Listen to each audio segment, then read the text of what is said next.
Hello everybody good morning. So guys चट्ट मेरो चाहिँ अब फेरि एउटा ब्लग आइसकेको छ चट्ट है। म चाहिँ एकदमसँगले चट्ट बिहान बिहान घर उठेर यसो हल्का हल्का कामसाम गरेर चट्ट बसिरहेको छु। हेर्न सक्नुहुन्छ चट्ट म चाहिँ घरतिरै छु है।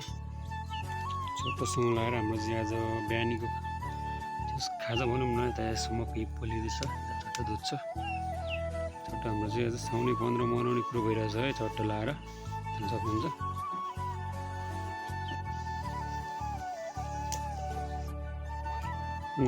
चट्ट हाम्रो यता चाहिँ एकदम मकै पोल्ने काम पनि भइरहेछ चट्ट उता। हाम्रो मम्स चट्ट है चामल हाल्दै हुन्छ।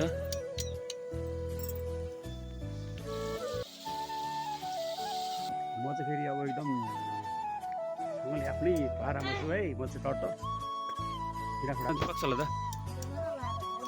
ए हो त्यो निचेल हाम्रो रहेको छ भान्जी। ऊ चाहिँ एकदम सँगले चट्ट हाम्रो मर मसला पनि हालिसकेको छ है। चट्ट लाएर मकै पनि पाकिसक्दैछ। खाएर चट्ट लाएर मकै पनि छ। हल्का बोल्दै गर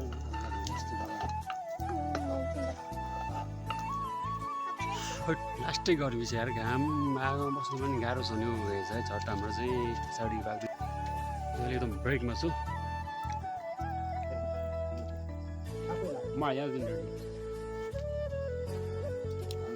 म खायो भाइ साउन्ड 15 भन्छ ठुलो चट्ट हाम्रो चाहिँ चट्ट हाम्रो एकदम स्वादिलो मिठो एकदमसँगले गलियो हाम्रो खिर रेडी भइसकेको छ। देख्न सक्नुहुन्छ चट्ट खाँदै हुनुहुन्छ हाम्रो यता टोलीहरूले। म पनि अब चट्ट खाँदैछु टक्क